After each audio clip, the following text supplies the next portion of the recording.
नमस्कार, public news देख रहे हैं आप। कांग्रेस पार्टी में आखिरकार हो क्या रहा है, जिनके दिग्गज नेता एक बार फिर कानूनी पचड़े में फंस गए हैं। अभी कुछ दिन पहले ही नेशनल हेराल्ड मामले में दिल्ली हाईकोर्ट से राहुल गांधी और सोनिया गांधी को नोटिस जारी किया गया है। वहीं गांधी परिवार एक और विवाद में फंसते हुए दिख रहे हैं। कोर्ट की तरफ से एक ऐसा आदेश जारी किया गया जिसने पूरे गांधी परिवार की नींद उड़ा दी है।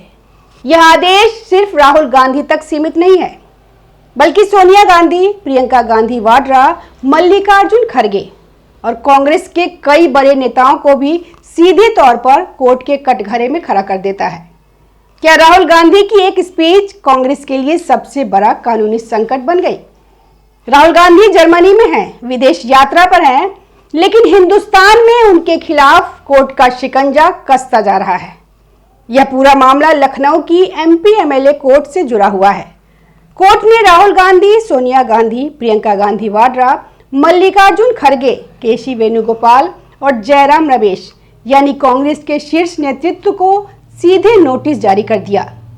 राहुल गांधी का एक बयान को लेकर दाखिल परिवार पर एमपी एमएलए कोर्ट ने सख्त रुख दिखाकर कहा कि विवादित बयान को लेकर अभी 5 जनवरी 2026 को जवाब दाखिल करें। कोर्ट ने इन सभी नेताओं को 5 जनवरी को कोर्ट में हाजिर होने का आदेश दिया है। कोर्ट ने कहा है कि आप हमें इसका जवाब दीजिए, उसके बाद सुनवाई जो है वो शुरू होगी। तो सुनवाई कहाँ होगी?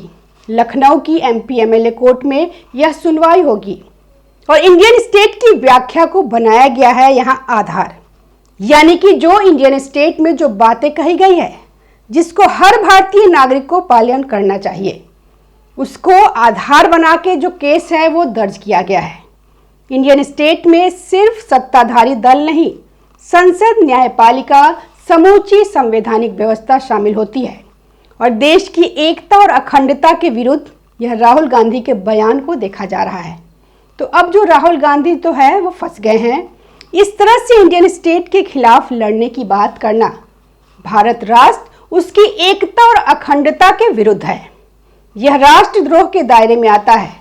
यह कोई मामूली नोटिस नहीं है।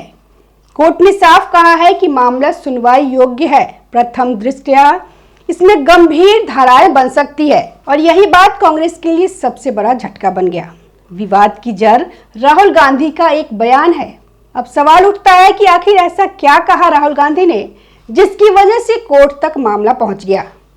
दरअसल दिल्ली में कांग्रेस के नए मुख्यालय के उद्घाटन समारोह के दौरान राहुल गांधी ने जो कहा वह बयान आज कांग्रेस के लिए सबसे बड़ी मुसीबत बन चुकी है। राहुल गांधी ने कहा था, we are not only fighting BJP and RSS, we are fighting against the Indian state. यानी राहुल गांधी ने कहा कि हमारी लड़ाई सिर्फ बीजेपी और आरएसएस से नहीं है, हम भारतीय स्टेट के खिलाफ लड़ रहे हैं। यही एक लाइन गांधी परिवार के लिए आज राष्ट्रद्रोह की बहस का केंद्र बन चुकी है। क्या इंडियन स्टेट के खिलाफ लड़ाई देशद्रोह है? बीजेपी और कई कानूनी विशेषज्ञों ने कहा। इंडियन स्टेट का मतलब भारत का संवैधानिक ढांचा है। सेना, न्यायपालिका, चुनाव आयोग, सरकार सब इसी का हिस्सा है। और अगर कोई नेता कहता है कि हम इंडियन स्टेट के खिलाफ लड़ रहे हैं तो यह सीधे सीधे संविधान और राष्ट्र की अवधारणा पर हमला माना जा सकता है। इसी आधार पर लखनऊ एमपी एमएलए कोर्ट में याचिका दायर की गई। वादी पक्ष की ओर से वरिष्ठ वकील नपेंद्र पांडे और उनके अधिवक्ता कुंवर प्रताप श्रीवास्तव ने कोर्ट को बताया कि राहुल गांधी का बयान सार्वजनिक मंच से दिया गया देश और राज्य की वैधता पर सवाल उठाता है, जिससे जनता में भ्रम और असंतोष फैलता है। कोर्ट ने इस दलील को प्रारंभिक तौर पर गंभीर माना। नपेंद्र पांडे ने अदालत में यह भी दलील दी कि राहुल गांधी और उनके सहयोगी लगातार संवैधानिक संस्थाओं पर सवाल उठाते रहे हैं। इससे युवाओं और आम जनता के बीच भ्रम और असंतोष फैलता है।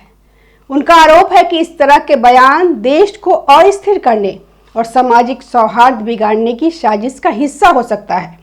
शिकायतकर्ता ने क्या आरोप लगाया, क्या आधार बनाया है?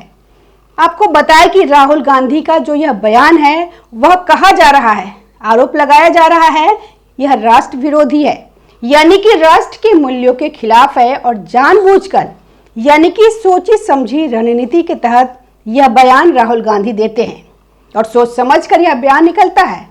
ऐसा नहीं है कि जुबान फिसल गई।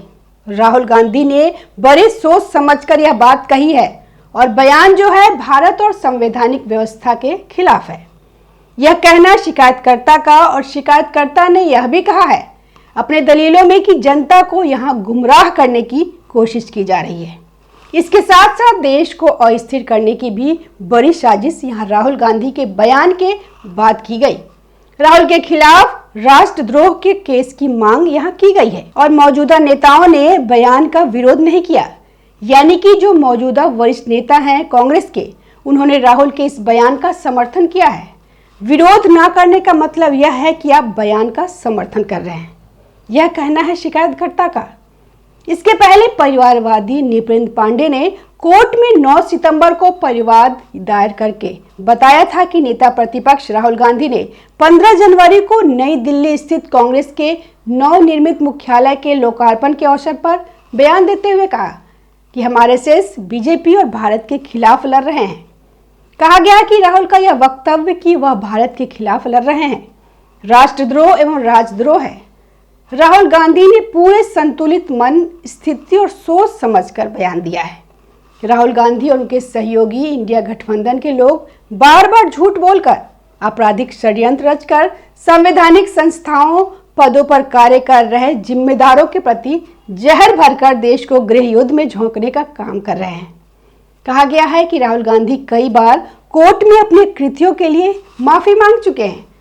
कई मामलों में कोर्ट से जमानत लेने वाले राहुल गांधी ने यह देश विरोधी बयान वरिष्ठ कांग्रेसी नेताओं के सामने दिया, मगर सोनिया गांधी, प्रियंका गांधी, मल्लिकार्जुन खड़गे और केसी वेणुगोपाल ने बयान का कोई खंडन नहीं किया। सुनवाई के बाद कोर्ट ने कहा, मामले में ऐसे तथ्य और बयान सामने आए हैं जो राष्ट्रद्रोह की दिशा में संकेत करते हैं। यही वो लाइन है जिसने कांग्रेस के कानूनी विभाग की चिंता बढ़ा दी, गांधी परिवार के लिए खतरे की घंटी बजा दी।